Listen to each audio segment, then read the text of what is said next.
الحمد لله رب العالمين والصلاة والسلام على رسوله سيد المرسلين رحمة للعالمين شفيع المذنبين سيد الأولين والآخرين سيدنا ومولانا محمد رسول رب العالمين وعلى آله الطيبين الطاهرين وأصحابه المقربين المعظمين أما بعد فأعوذ بالله من الشيطان الرجيم بسم الله الرحمن الرحيم لقد جاءكم رسول من أنفسكم عزيز عليه ما عنتم حريص عليكم بالمؤمنين رؤوف رحيم صدق الله العلي العظيم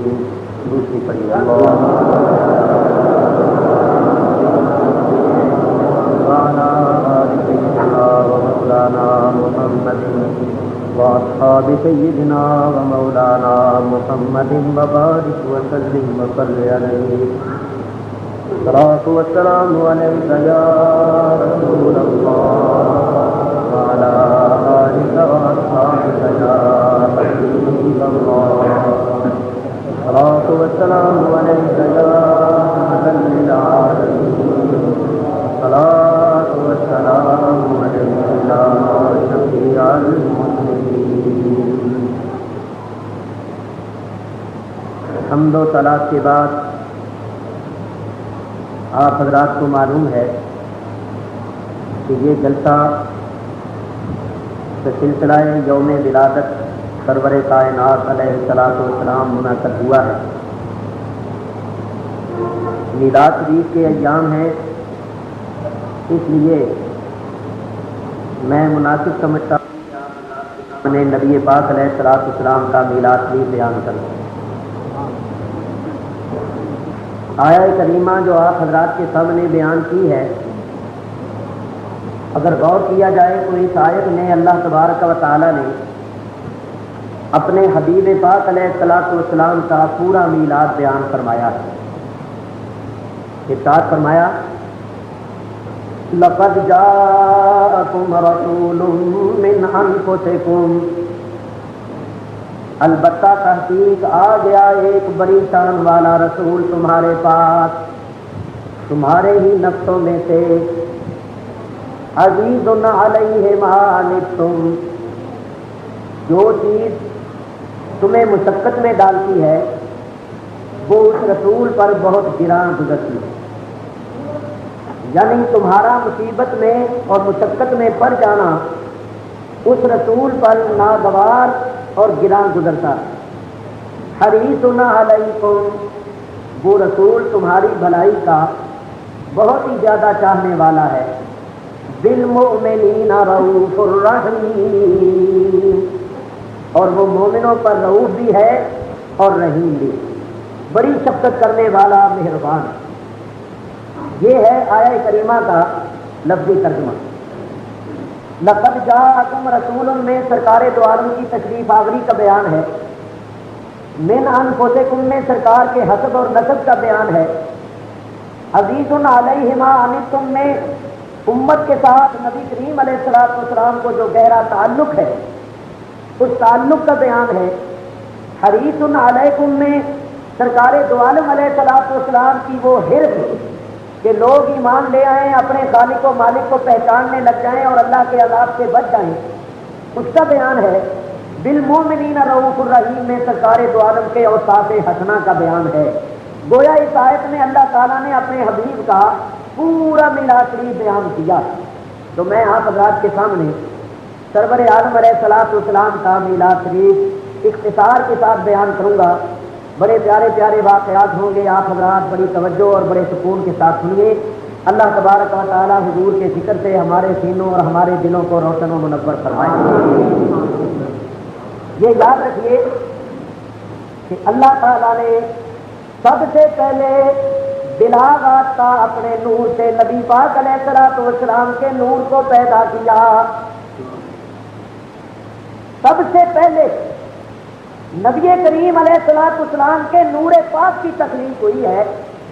یہ ایک حقیقت ہے. چنانچہ سرکار خود فرماتے ہیں، فرمایا اول ما خلق اللہ نوری، جو چیز اللہ نے سب سے پہلے پیدا کی ہے وہ میرا نور ہے. یہ حدیث پاک صحیح ہے. اس حدیث سے یہ ثابت ہوا کہ اللہ تعالیٰ نے سب سے پہلے جو چیز پیدا کی ہے وہ سرور آدم علیہ الصلوۃ والسلام کا نور پاک ہے. دوسری حدیث پاک سنیے کہ یہ نور پاک کس چیز سے پیدا ہوا. حضرت جابر بن عبداللہ انصاری رضی اللہ تعالیٰ عنہ حضور علیہ الصلوۃ والسلام کی بارگاہ اقدس میں حاضر ہو کر عرض کرتے ہیں، بے ابی انت و امی، یا رسول اللہ میرے ماں باپ آپ پر قربان ہو جائیں، اخبرنی مجھ کو خبر دیجئے، ان اول شیء خلقہ اللہ تعالی قبل الاشیاء، کہ اللہ تعالیٰ نے تمام چیزوں سے پہلے کس چیز کو پیدا کیا. سرور عالم علیہ الصلوۃ والسلام ارشاد فرماتے ہیں، یا جابر ان اللہ تعالی خلق قبل الاشیاء نور نبیک من نورہ. فرمایا ہے جابر، اللہ نے تمام چیزوں سے پہلے تیرے نبی کے نور کو اپنے نور سے پیدا کیا. نعرہ تکبیر،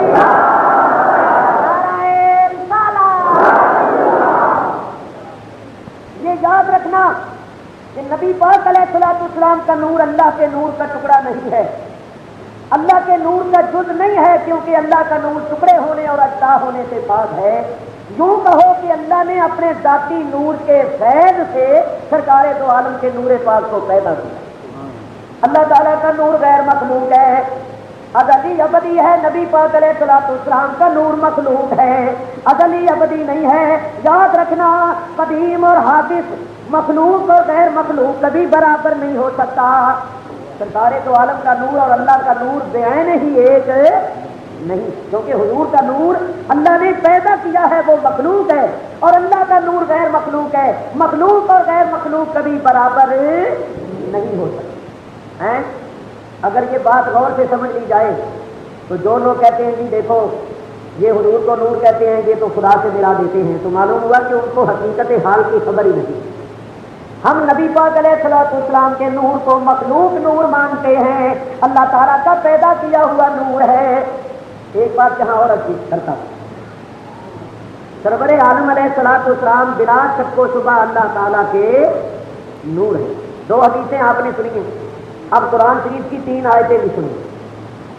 اللہ تعالیٰ ارشاد فرماتا ہے، قد جاءکم من اللہ نور وکتاب مبین، بے شک آ گیا تمہارے پاس اللہ کی طرف سے ایک نور اور ایک روشن کتاب. اس آیت میں اللہ تعالیٰ فرماتا ہے، لوگوں تمہارے پاس تمہارے رب کی طرف سے ایک تو نور آیا ہے اور ایک روشن کتاب آئی ہے. جمہور مفسرین کرام اپنی اپنی معتمد تفاسیر کے اندر لکھتے چلے آ رہے ہیں کہ نور سے مراد جناب محمد الرسول اللہ صلی اللہ تعالی علیہ وسلم ہے، اور کتاب مبین سے مراد قرآن پاک ہے. تو اللہ تعالیٰ نے بھی اپنے کلام مقدس میں نبی کریم کو نور فرمایا. دوسری آیت سنو، اللہ تعالیٰ ارشاد فرماتا ہے، اللہ نور السماوات والارض، اللہ نور ہے آسمانوں کا اور زمینوں کا. مثل نور ہی، اس کے نور کی مثال ہے. اللہ فرماتا ہے اس کے نور کی مثال. کیسی مثال ہے؟ کمشکات فیہا مصباح المصباح فی زجاجہ، جیسے ایک تاک ہو، اس تاک میں چراغ ہو، اور وہ چراغ بھی کسی فانوس یا کسی چمنی میں ہو. یہ اللہ تعالیٰ نے اپنے نور کی مثال بیان فرمائی. سمجھنے کے لیے یوں عرض کروں، جبکہ بجلی نہیں آئی تھی شہروں میں تو میونسپل کمیٹیوں کی طرف سے لال ٹینیں لگائی جاتی تھیں.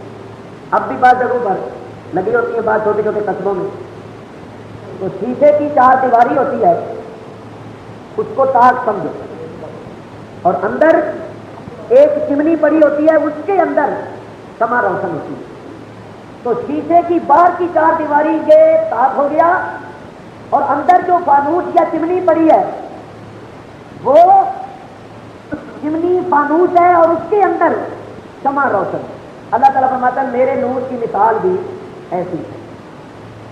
تو جلیل القدر تابعین جنہوں نے صحابہ سے قرآن کی تفسیر سیکھی اور صحابہ نے سرکار دو عالم سے تفسیر سیکھی، وہ فرماتے ہیں کہ طاق سے مراد ہے بدن مصطفیٰ، اور چمنی اور فانوس سے مراد ہے سینہ مصطفیٰ، اور چراغ اور شمع سے مراد ہے قلب مصطفیٰ.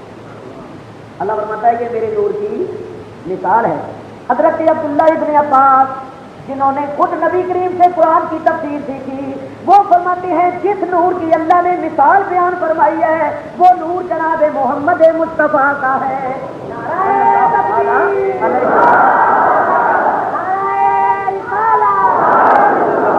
اعلیٰ حضرت مولانا احمد رضا فاضل بریلوی رحمۃ اللہ علیہ اس تفسیر کو ایک شعر میں پیش فرماتے ہیں سما دل مسکات تن سینہ دو جاجا نور کا، سما دل مسکات تن سینہ دو جاجا نور کا، تیری صورت کے لیے آیا ہے سورہ نور کا. جس صورت میں یہ آیا مبارکہ ہے اس صورت کا نام سورہ نور ہے. تیری صورت کے لیے آیا ہے سورہ نور کا. اس دوسری آیت سے بھی ثابت ہوا کہ نبی پاک علیہ الصلوۃ والسلام اللہ کے نور ہے، کیونکہ اللہ فرماتا ہے مثال نور ہی، اس کے نور کی مثال ہے اللہ کے نور کی. اور حضرت عبداللہ ابن عباس فرماتے ہیں اللہ نے جس نور کی مثال بیان فرمائی ہے وہ نور محمد مصطفیٰ ہے.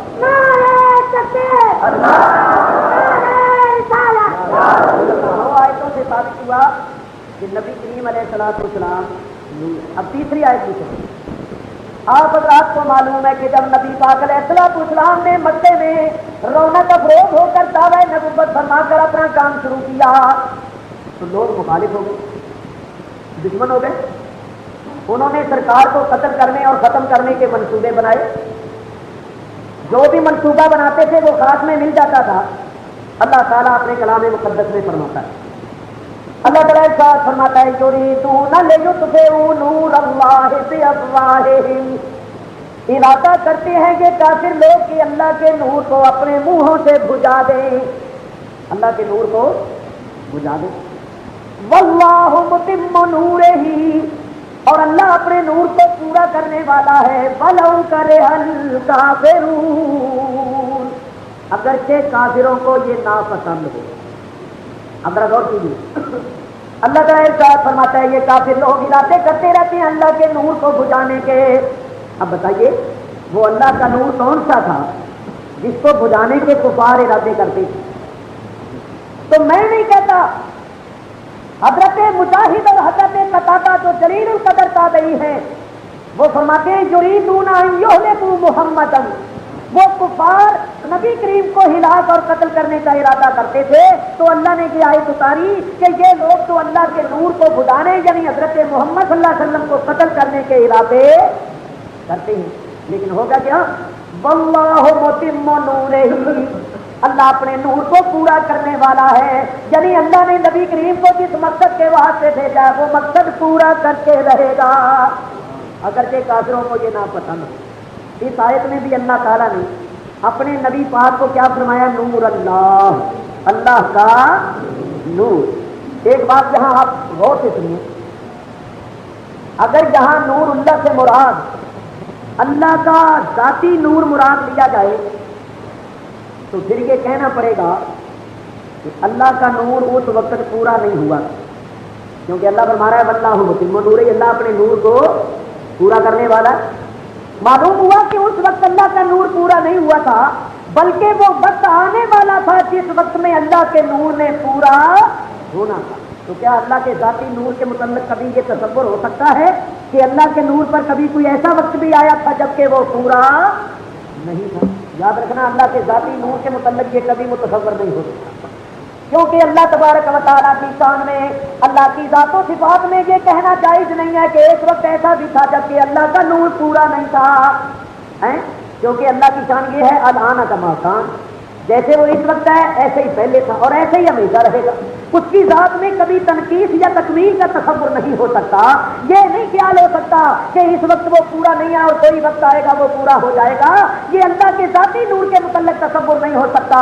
تو ماننا پڑے گا کہ جہاں نور سے مراد سرکار دو عالم ہے کہ اللہ فرماتا ہے کافروں تم تو چاہتے ہو کہ ان کو قتل کر دیں، ختم کر دیں، مگر یاد رکھو اللہ نے جس مقصد کے واسطے ان کو دیتا ہے وہ مقصد پورا ہو کے رہے گا، چاہے تمہیں یہ برا ہی لگے اور تم پسند کرو یا نہ کرو، مگر اللہ تبارک و تعالی اپنے نبی پاک علیہ السلام کے مشن کو پورا کر کے رہے گا۔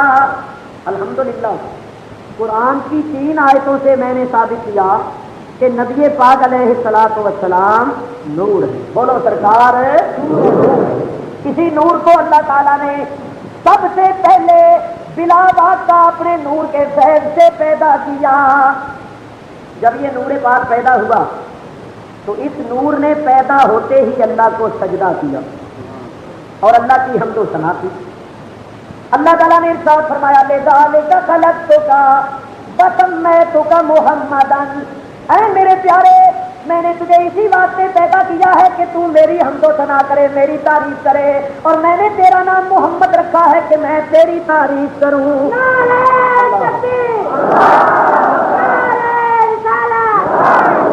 میرے حبیب تو میری تعریف کر، تو میری حمد و ثنا کر، میں تیری حمد و ثنا کروں گا۔ تو میری تعریف کر کے احمد ہو جا، میں تیری تعریف کرتا ہوں تو محمد ہو جا۔ احمد کے معنی ہے سب سے زیادہ تعریف کرنے والا، اور محمد کے معنی سب سے زیادہ تعریف کیا ہوا۔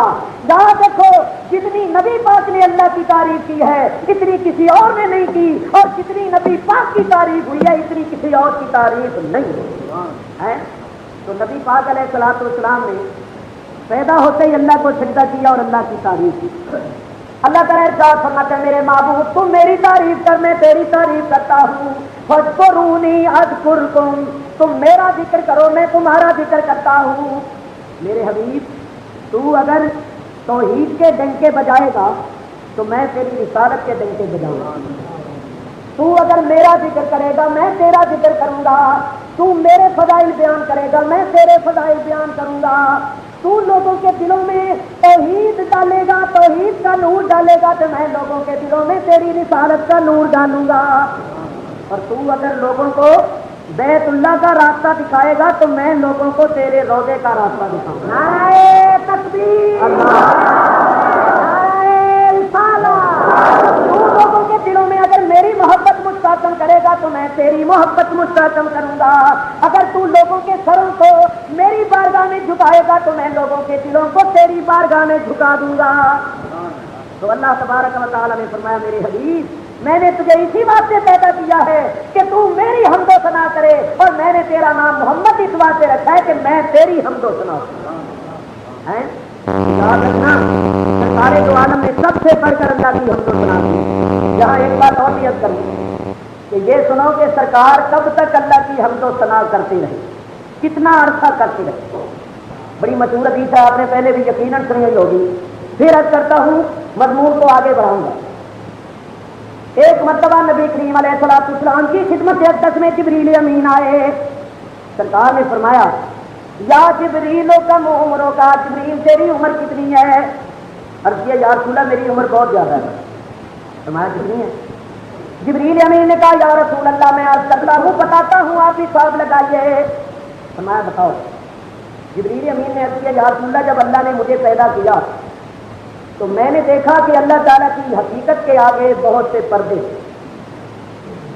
ان پردوں میں ایک تارا چمکتا تھا۔ یا رسول اللہ وہ تارا 70,000 سال کے بعد ایک بار چمکتا تھا اور اس کو میں نے 72,000 مرتبہ دیکھا۔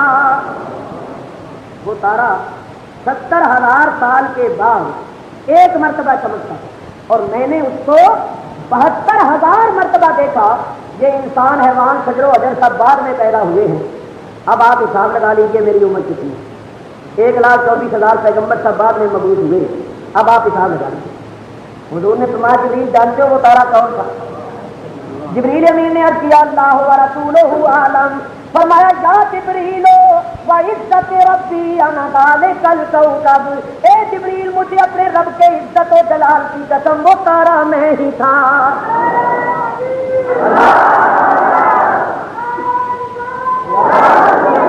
میرے دوستو اس سے اندازہ کرو کہ نبی پاک علیہ الصلوۃ والسلام کتنا عرصہ اللہ تبارک و تعالیٰ کی حضوری میں رہ کر اللہ کی عبادت کرتے رہے. اسی واسطے آپ کا نام ہے احمد، سب سے زیادہ اللہ تعالیٰ کی حمد و ثنا کرنے والا.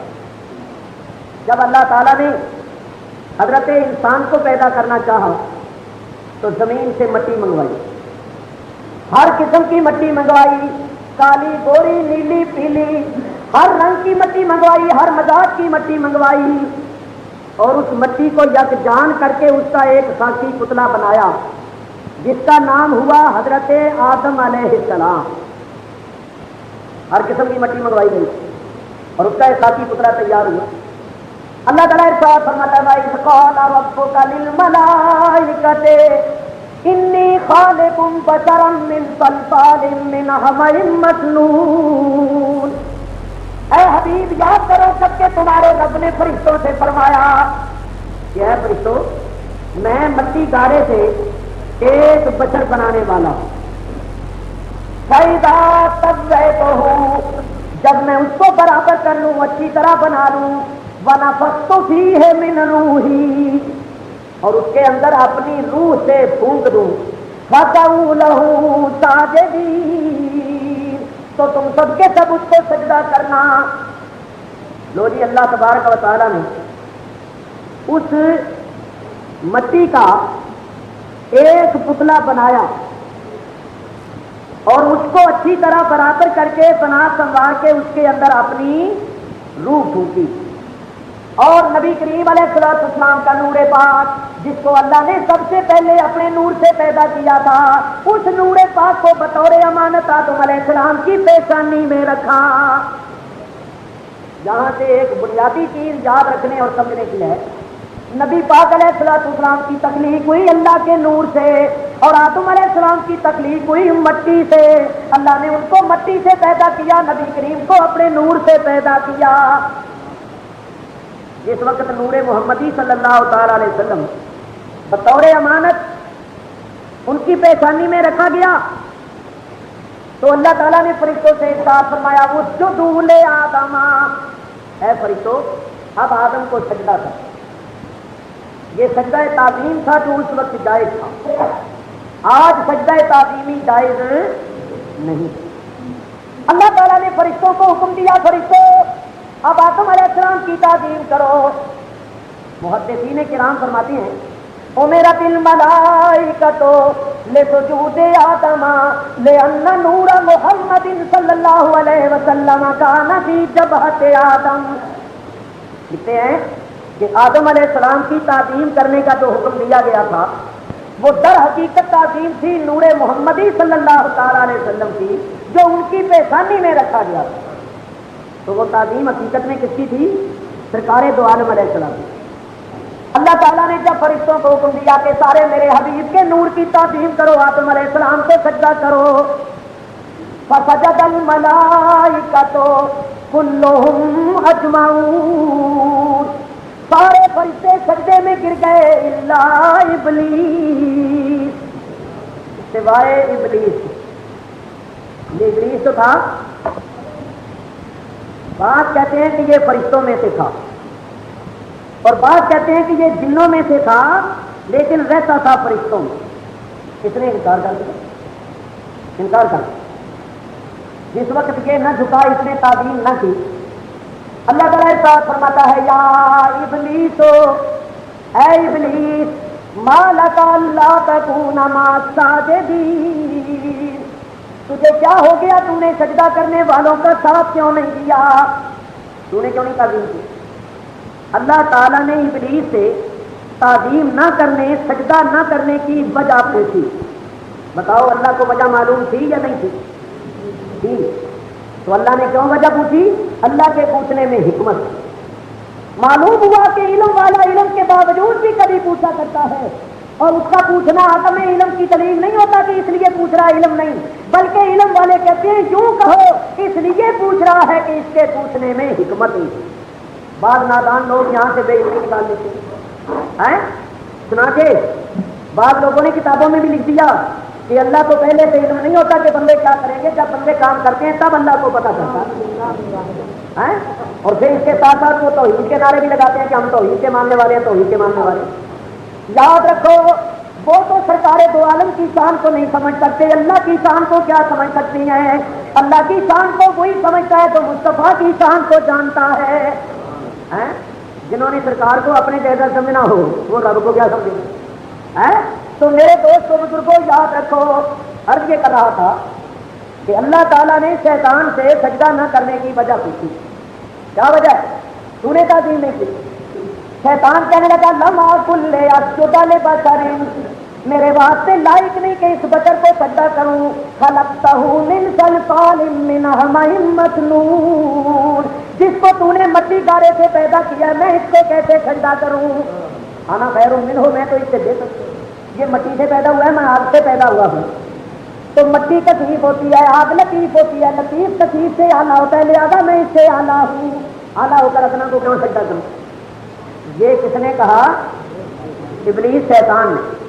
اب ذرا ٹھنڈے دل سے سوچو کہ فرشتوں کو زیادہ حق پہنچتا تھا کہ وہ یہ کہتے، کیونکہ ابلیس تو پیدا ہوا تھا نا نار سے، آگ سے، اور فرشتے پیدا ہوئے تھے نور سے، اور نور نار سے بھی افضل ہوتا ہے۔ تو فرشتوں کو چاہیے تھا وہ کہتے یا اللہ ہم نوری ہو کر خاطی کو کیسے سجدہ کریں، ہم تو اس سے اللہ ہے کہ ادنا ہے، ہم کیوں سجدہ کریں؟ تو فرشتوں نے کوئی اعتراض نہیں کیا اور شیطان نے اعتراض کر دیا۔ معلوم ہوا کہ اعتراض کرنا نوریوں کا کام نہیں، ناریوں کا کام ہے۔ اعتراض ناری کیا کرتے ہیں، نوری کبھی نہیں اعتراض کیا کرتے، نوری تو اعتراف کیا کرتے ہیں۔ ایک ہوتا ہے اعتراض اور ایک ہوتا ہے اعتراف۔ نوری اعتراض کرتے ہیں اور ناری اعتراض کرتی ہیں، نوریوں نے اعتراض نہیں کیا۔ ایک بات اور یہاں قابل غور ہے، جس وقت اللہ نے سجدے کا حکم دیا تو نظر فرشتوں نے بھی اٹھائی اور نظر شیطان نے بھی اٹھائی۔ شیطان کو خاک کی نظر آئی، نور نظر نہیں آیا، اور فرشتوں کو اس خاک کے اندر نور کے جلوے نظر آئے۔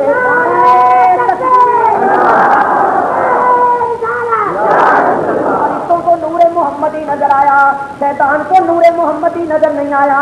فرشتوں کی نظر پڑی نور پر اور شیطان کی نظر پڑی نار پر، شیطان کی نظر پڑی خاک پر۔ جس کی نظر خاک پر پڑی وہ مردود ہو گیا اور جس کی نظر نور پر پڑی وہ مقبول ہو گیا۔ اور جن کو نور نظر آیا وہ تعظیم کے بھی قائل ہو گئے، اور جن کو نور نظر نہیں آیا وہ تعظیم کے بھی منکر ہو گئے۔ وہاں سے دو فرقے چلے ہیں، وہاں ایک کی نظر نور پر پڑتی ہے اور ایک کی نظر خاک پر پڑتی ہے، ایک تعظیم کا قائل ہے اور ایک تعظیم کا منکر ہے۔ یہ سلسلہ اس کو چلے گئے، اس کو یاد رکھنا۔ آہو یہ میں کوئی یوں ہی نہیں کہہ رہا، حقیقت کہہ رہا، آگے چل کر بھی آپ سنیں گے بھی اس کو ہی چلے سارا معاملہ، وہیں سے چلا۔ میرے بزرگوں اور دوستوں، شیطان مردود ہو گیا۔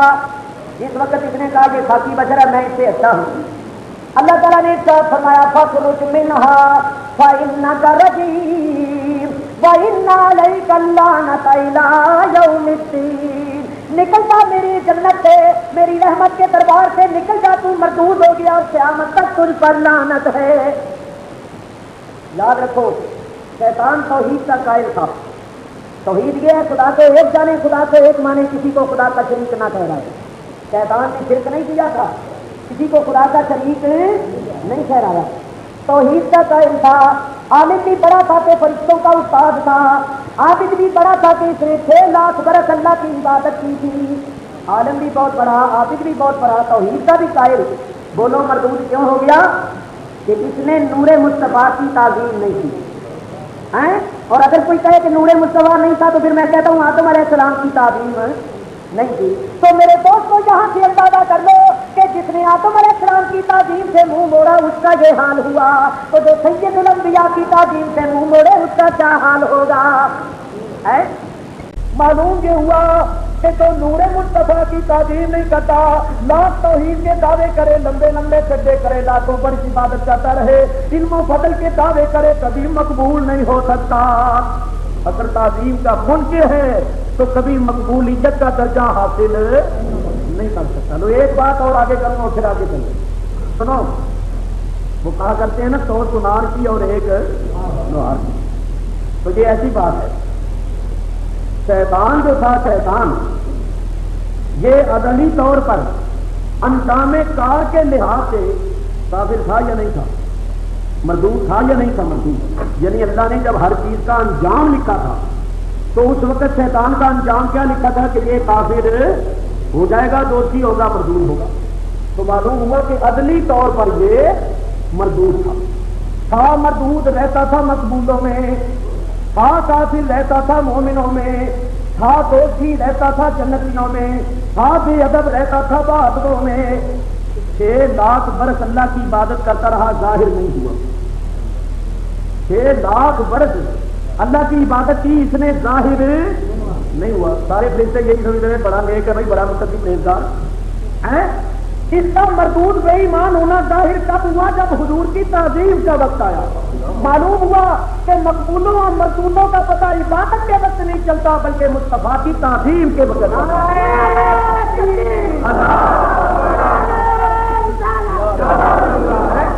جب لمبے لمبے سجدوں کو دیکھو تو دھوکہ کھا جاؤ, ماتھوں کو دیکھو تو جنابی والا اتنے بڑے محراب پڑے ہوئے جیسے شامی کباب ہوئے.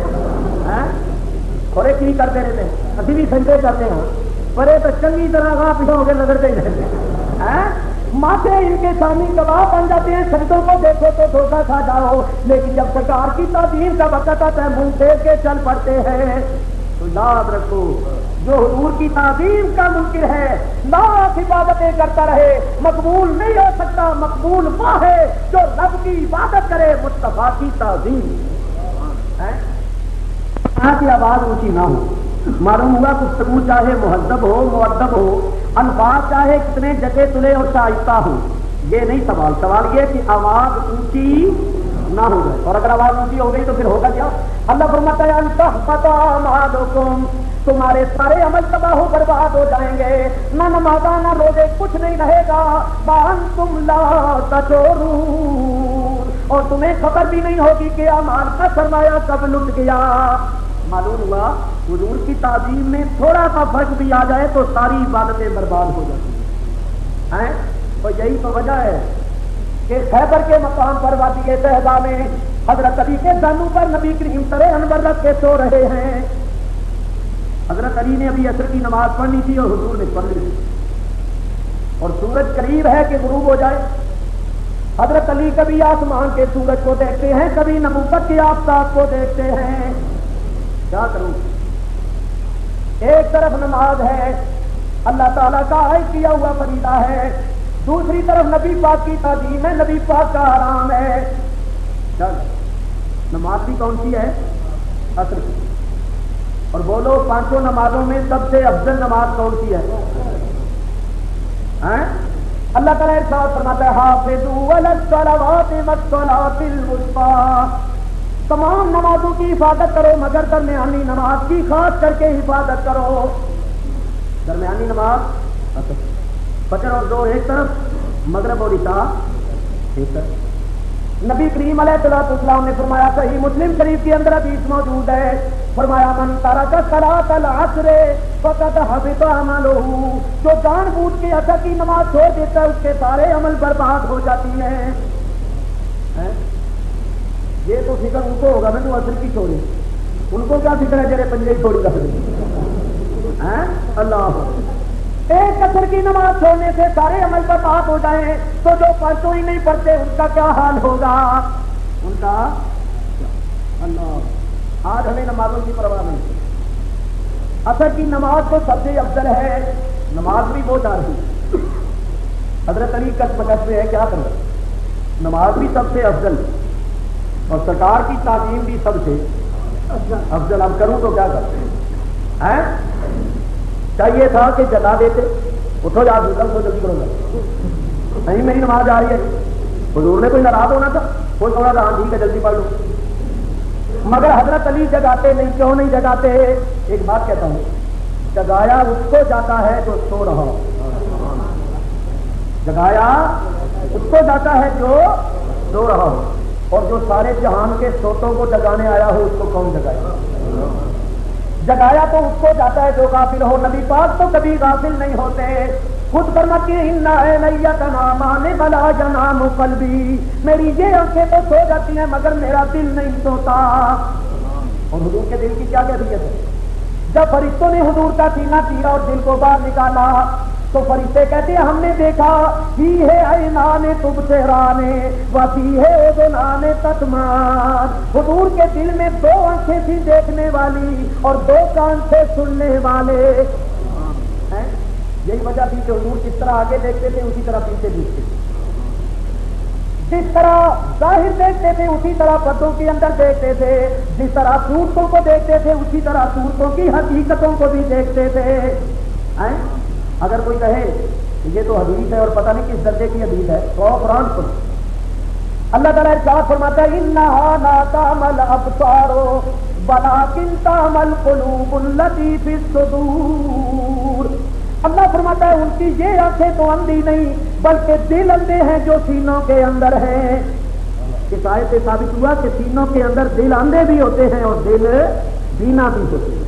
اگر بینا نہیں ہوتے تو اللہ نے یہ تو فرمایا کہ ان کافروں گمراہوں کے دل اندھے ہیں، اللہ فرماتا ہے ان کے دل اندھے ہیں، معلوم ہوا ان کے دل تو اندھے ہیں اور اللہ والوں کے دل بینا ہوتے ہیں، ان کے دل بہرے ہیں تو اللہ والوں کے دل سنوا ہوتے ہیں۔ اسی بات نے فرمایا صم بکم عمی، بہرے ہیں، گونگے ہیں، اندھے۔ مجھے بتاؤ کہ یہاں مکے کے کافر جو تھے وہ ان کانوں سے بہرے تھے؟ ارے اس زبان سے گونگے تھے، ان آنکھوں سے اندھے تھے نہیں بلکہ قلبی آنکھوں سے اندھے تھے، دل کے اندھے، دل کے پہلے، دل کے گونگے تھے۔ تو نبی پاک فرماتے ہیں جب میں سوتا ہوں میرے سر کی آنکھیں تو بند ہوتی ہے مگر میرے قلب کی آنکھیں کھلی ہوتی ہیں۔ سرکار میری اور تمہاری طرح غافل نہیں ہوتی، سونے کی حالت میں بے خبر نہیں ہوتی۔ یہی وجہ ہے میں اور آپ جب سو جاتے ہیں تو غافل ہو جاتے ہیں، اس وجہ سے ہمارا وضو ٹوٹ جاتا ہے۔ جب عالم علیہ السلام سوتے تو آپ کا وضو نہیں ٹوٹتا تھا کیونکہ آپ غافل نہیں ہوتے تھے۔ بار صورت کہنا یہ تھا کہ جگایا تو اس کو جاتا ہے جو سو رہا ہو، ارے اس کو کون جگائے جو سارے جہان کے سوتوں کو جگانے آیا۔ حضرت علی اب سوچ رہے ہیں کیا کریں، سورج غروب ہوتا جا رہا ہے اور سورج زبان حال سے یہ کہتا ہوا جا رہا ہے کہ جب میں ڈوب جاتا ہوں تو واپس نہیں آیا کرتا، پھر میں مشرق سے طلوع کیا کرتا ہوں، اور اگر میں ڈوب گیا تو عصر کا وقت جاتا رہے گا، اور جب وقت چلا جاتا ہے تو پھر گیا ہوا وقت ہاتھ نہیں آتا، گیا وقت پھر ہاتھ آتا ہے۔ حضرت علی اب کیا کرتے ہیں؟ حضرت علی نے نماز قربان کر دی، سرکار کو جگایا نہیں۔ کیوں نہیں جگایا؟ کسی نے کیا خوب کہا ہے کہ نمازیں جب قضا ہو پھر ادا ہو، نمازیں جب قضا ہو پھر ادا ہو، محبت کی قضائیں کب ادا ہو، محبت کی قضائیں کب ادا ہو۔ حضرت علی نے کہا نماز قضا ہو جائے گی تو اس کی قضائی ہو سکتی ہے، لیکن مصطفیٰ کی تعظیم میں فرق آ گیا، آرام میں فرق آ گیا تو اس کی قضائی شاید نہ ہو سکے۔ نماز قربان کر دی، سورج غروب ہو گئے، سرکار اٹھے، حضرت علی کے چہرے پر کچھ حزن و ملال کے آثار، نماز تو جاتی رہی، اگرچہ سرکار کی محبت میں نماز قربان ہوئی مگر جو ان کا بلند شان اور اونچا مقام ہے اس کے پیش نظر ان کو اس بات کا افسوس تھا کہ نماز میری جاتی رہی۔ حضرت علی کی تو ایک نماز قضا ہو گئی اور ان کو افسوس ہے، اور آج ہم حضرت علی کی محبت کا دعویٰ کرتے ہیں، نماز کی پرواہ نہیں۔ میرے دوستوں بزرگوں، جو حضرت علی کے نقشے قدم پر چلنے والے ہیں، سب کی محبت رکھنے والے ہیں، وہ کبھی نماز نہیں چھوڑتے۔ اگر ان کی کوئی نماز اتفاق سے قضا بھی ہو جائے تو ان کو صدمہ اور افسوس لگ جاتا ہے۔ حضور نے فرمایا علی کیا بات ہے، تیرے چہرے پر خوشی اور مسرت کے آثار نہیں ہیں، کیا بات ہے؟ عرض کیا آقا میری عصر کی نماز قضا ہو گئی۔ تو حضور نے جھڑکا نہیں کہ تم نے مجھے اٹھایا جاؤ، نماز اہم کی یا یہ بات اہم کی؟ کیا یہی تمہیں دکھانے آیا ہوں؟ خبردار آئندہ ایسی حرکت نہ کرنا، رب کا فرض سب سے آگے، کسی کا خیال نہیں کرنا چاہیے، نہیں یہ نہیں فرض۔ بلکہ نبی پاک علیہ السلام نے ہاتھ اٹھا دیے اور ہاتھ اٹھا کر کیا کہا؟ اللہم انہو کان فی طاعتک بطاعت رسولک فرض علیہ الشمس، اے اللہ یہ علی تیری اور تیرے رسول کی اطاعت میں تھا، تیری اور تیرے رسول کی بندگی میں تھا، اطاعت میں تھا، اے مولا اس کے لیے ڈوبے ہوئے سورج کو واپس لوٹا دے۔ دعا کی اور ہاتھ سے اشارہ کیا، ڈوبے ہوئے سورج کو واپس لوٹا دے۔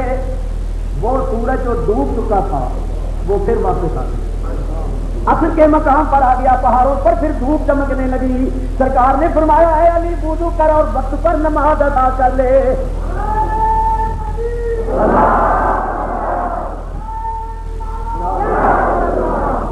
حضرت امام اہل سنت فرماتے ہیں تیری مرضی پا گیا سورج پھرا الٹے قدم، تیری مرضی پا گیا سورج پھرا الٹے قدم، تیری انگلی اٹھ گئی ماں کا کلیجہ گر گیا۔ اور ایک مقام پر فرماتے ہیں سورج الٹے پاؤں پلٹے، چاند اشارے سے ہو چاک، اندھے منکر دیکھ لے قدرت رسول اللہ کی، اندھے منکر دیکھ لے قدرت رسول اللہ کی۔ میرے دوستو بزرگوں، نماز پڑھنا فرض عین ہے۔ حضرت علی نے سرکار پر نماز قربان کی۔ ادھر تو یہ حال ہے اور ادھر دیکھو، حضرت علی نے نماز قربان کی جو فرض عین ہے، اور غار ثور میں صدیق اکبر نے جان قربان کی۔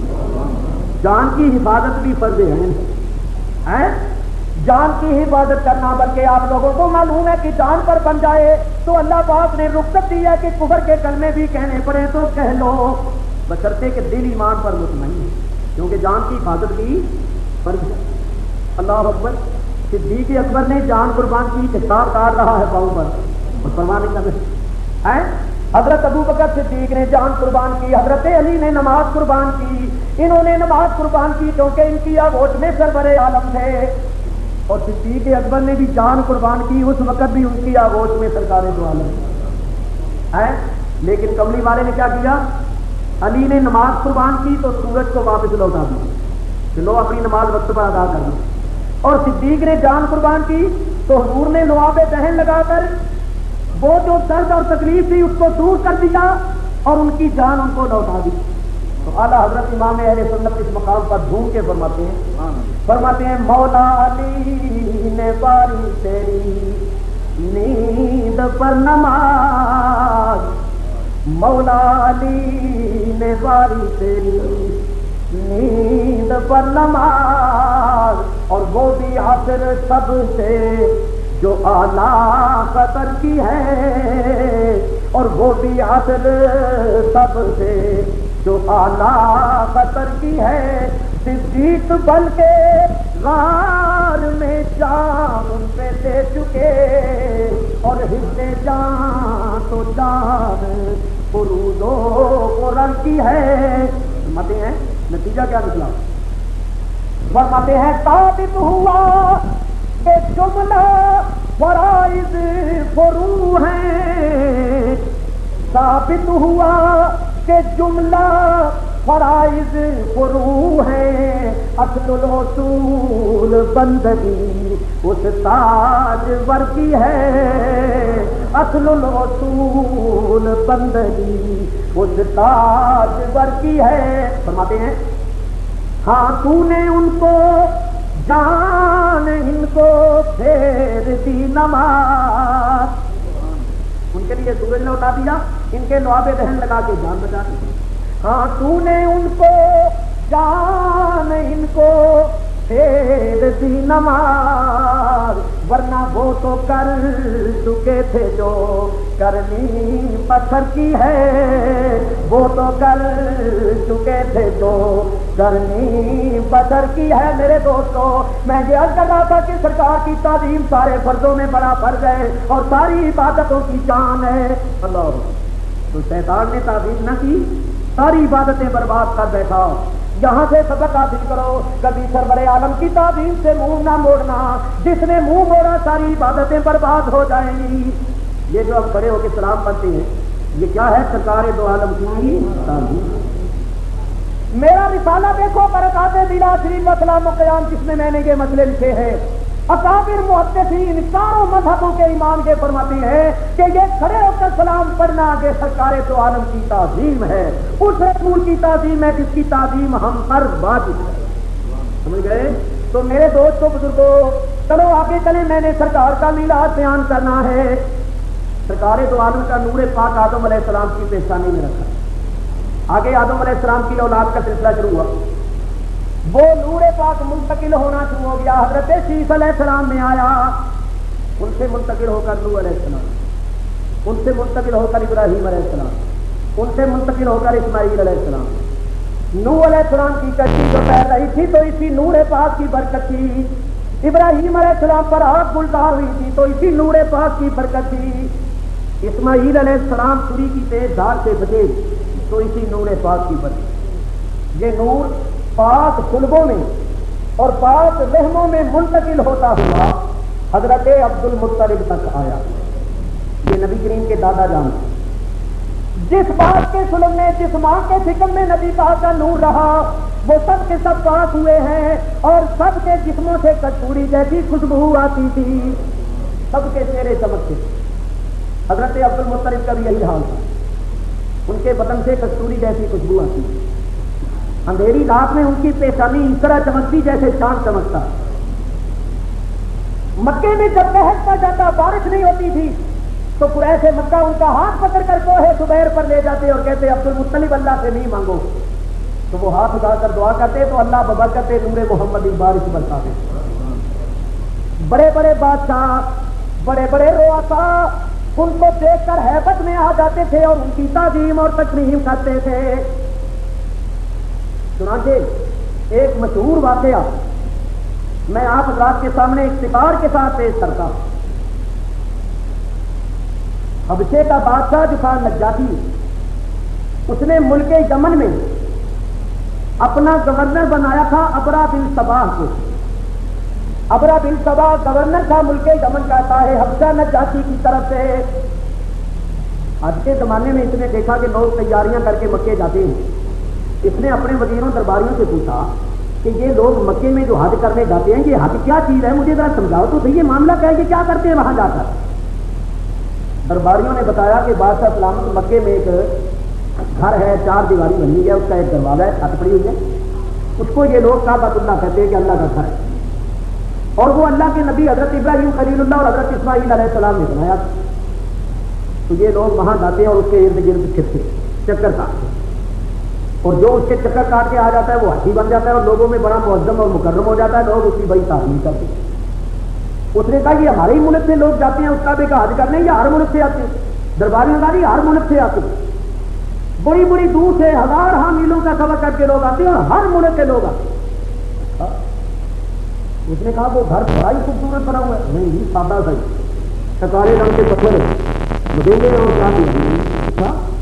اس نے کہا لے اگر یہ بات ہے تو میں بھی اپنے ملک یمن کے شہر صنعاء میں بہت خوبصورت کعبہ بناؤں گا تاکہ لوگ اس کعبے کی بجائے اس کعبے کا آ کر طواف کریں۔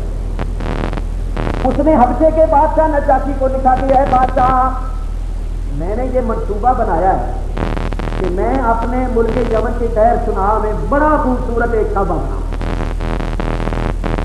اس سے کیا فائدہ ہوگا بادشاہ؟ اس سے تو ایک فائدہ یہ ہوگا کہ جب دور دور سے لوگ حج کرنے آئیں گے تو جتنی دولت وہ اپنے ساتھ لے کر آئیں گے سب خرچ خرچا کر کے ہمارے ملک میں چھوڑ کے چلے جائیں گے، تو ہمارے ملک کے تاجر خوشحال ہو جائیں گے اور ہمارے ملک کو اقتصادی اور معاشی ترقی ہوگی۔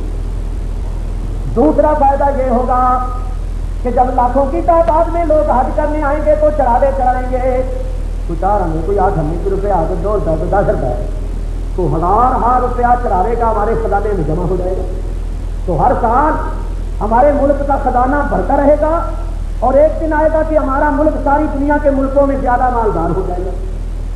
اور تیسرا فائدہ یہ ہوگا کہ جب لاکھوں کی تعداد میں لوگ حج کرنے آئیں گے تو ہم اپنے مذہب کے پادریوں کو، مذہبی پیشواؤں کو تبلیغ کے لیے چھوڑ دیں گے، وہ ان میں تبلیغ کریں گے، تو گھر بیٹھے بٹھائے بغیر کسی خرچے کے ہمارے مذہب کی آواز کروڑوں افراد تک پہنچ جائے گی، اس سے ہمارے مذہب کو بھی ترقی ہوگی۔ اور چوتھی بات یہ ہے کہ اے بادشاہ، جس طرح اس کعبے کی وجہ سے ابراہیم اور اسماعیل کا نام روشن ہے، اس کعبے کی وجہ سے تیرا اور میرا نام روشن رہے گا۔ غرض یہ کہ اس نے بڑے سبز باز دکھائے، نجاشی اس کی باتوں میں آ گیا، اس نے لاکھوں روپیہ اس کو دیا کہ تو بنا تھا صاحب۔ اس نے واقعی کمال کر، رنگ برنگے پتھر بڑے قیمتی اعلیٰ درجے کے لگا کے، اچھے اچھے کاریگروں سے صاف کروا کے ایک عمارت بنائی بڑی خوبصورت۔ اس کے چاروں طرف پلاٹ بنائے، قسم قسم کے درخت اور پودے لگائے، چشمے اور تالاب بنائے، گویا دنیا کی جنت بنا کے رکھ دیا۔ لاکھوں روپیہ خرچ۔ جب وہ گھر بن گیا، اب اس نے ڈنڈورتیوں کو کہا کہ جاؤ شہروں اور ملکوں میں ڈنڈورا پیٹو، منادی کرو، لوگوں کو جا کر بتاؤ کہ تم نے کعبہ دیکھا ہے مکے کا، میرا بنایا ہوا کعبہ بھی آ کر دیکھو۔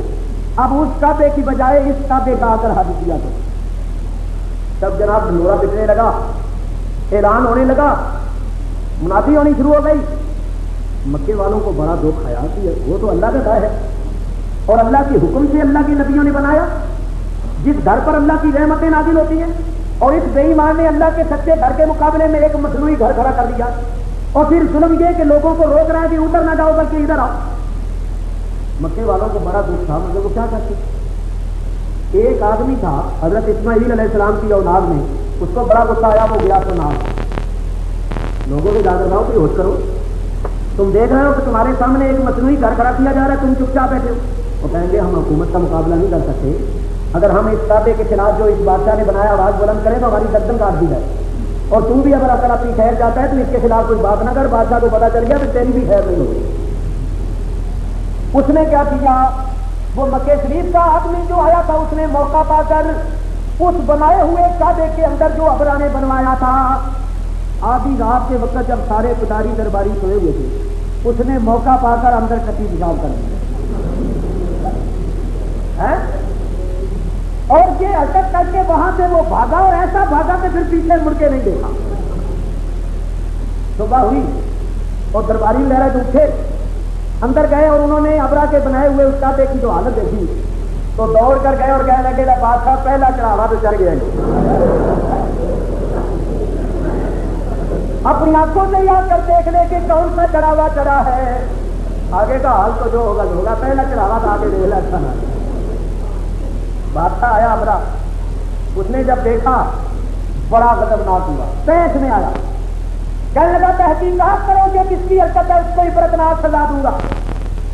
لو جی ایک تحقیقاتی کمیشن مقرر ہو گیا، پوچھ گچھ ہونی شروع ہو گئی، سزا بڑی سخت تھی۔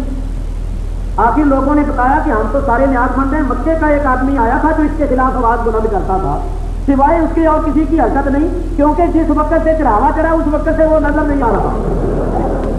اچھا، بادشاہ کو جب یہ پتا چلا کہ یہ حرکت مکے کے آدمی نے کی ہے تو اس نے قسم کھا لی کہ میں مکے کا کعبہ گراؤں گا اور اس کی اینٹ سے اینٹ بچاؤں گا، جب تک اس کعبے کو نہیں گراؤں گا چین سے نہیں بیٹھوں گا۔ یہ اس نے قسم کھا، اور تائے ابتا کو لکھا کہ میں نے یہ کعبہ بنایا اور مکے کے ایک آدمی نے آ کر کے حرکت کی ہے تو فوجیں میرے پاس بھیج، کیونکہ میں بدلہ لینا چاہتا ہوں۔ اس نے فوج بھیجی،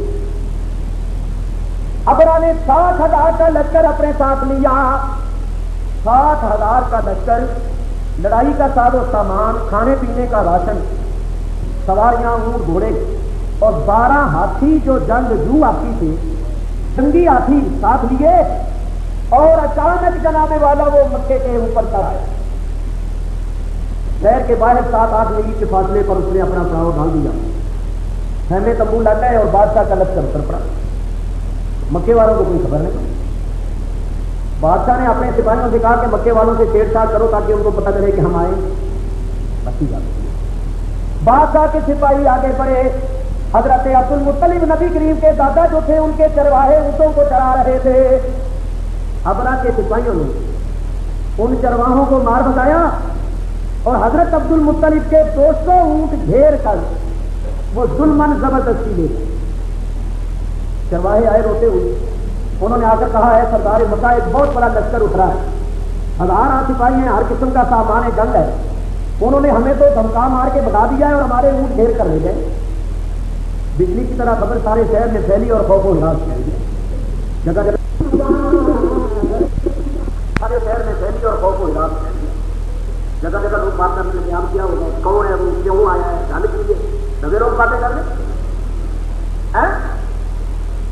ابھی یہ باتیں ہو رہی تھی کہ ابرا کی فوج کا ایک افسر چند سپاہیوں کے ساتھ شہر میں آیا. اس نے آ کر کہا, مکے والوں تمہارا سردار کون ہے؟ لوگ حضرت عبد المطلب جو نبی کریم کے دادا جانتے ہیں ان کے ساتھ مل گئے. ابرا کی فوج کے افسر نے کہا, اے سردار مکہ, ہمارا بادشاہ ایک لشکر سردار لے کر تمہارے شہر میں آیا ہے تمہارے دادے کو گرانے کے واسطے, اور میں اس بات پہ آیا ہوں کہ تمہارا ارادہ معلوم کروں. کیا ارادہ ہے تمہارا؟ اگر لڑنا ہے تو تیاری کر کے میدان میں آ جاؤ, اگر نہیں لڑنا تو شہر سے باہر نکل جاؤ. ہم تمہیں کچھ نہیں کہیں گے, اس دادے کو گرا کے اپنا مقصد پورا کرتے واپس چلے جائیں گے. حضرت عبد المطلب نے کر کے بات سنی تو کام اٹھی اور کہنے لگے کہ اپنے بادشاہ سے کہو کہ وہ اپنے ارادہ بات سے بعد آئے. یہ اللہ کا گھر ہے, اس کی تعظیم کرے اور اس کے خلاف جو اس کا ناپاک ارادہ ہے اس کو بدلے. اس نے کہا, اے سردار مکہ, ہمارا بادشاہ بڑا سخت ہے اور بڑا جدی. اس نے بات نہیں, اور بہتر یہ ہے کہ تم میرے ساتھ چلو اور روبرو اس کے پاس بیٹھ کے بات کرو, چاہے تمہارے اور اس کے درمیان کوئی صورت نکل آئے اصلاح وغیرہ.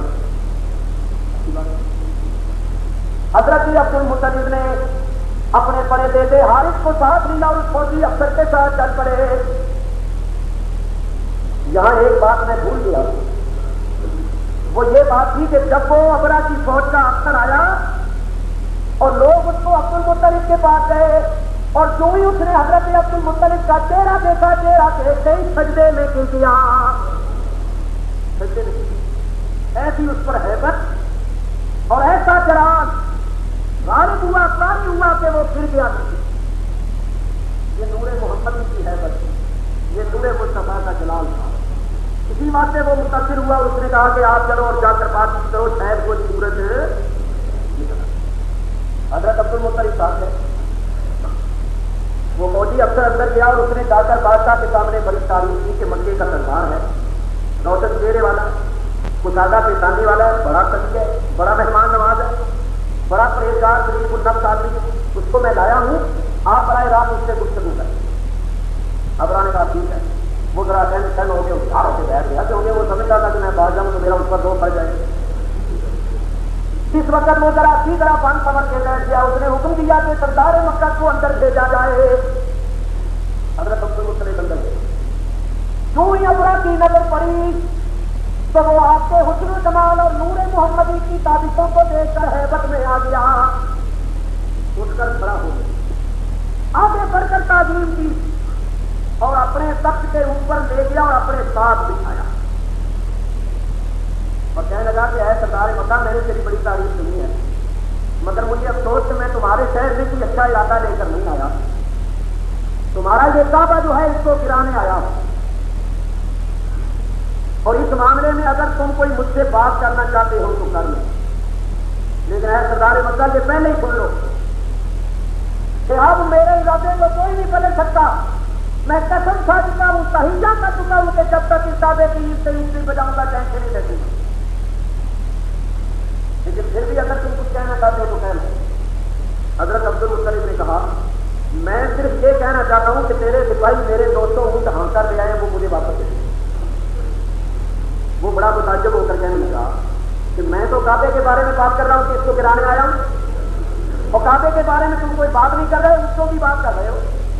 آپ نے فرمایا ہے بادشاہ, اونٹوں کا مالک میں ہوں, کعبے کا مالک رب جلیل ہے. نعرہ تکبیر,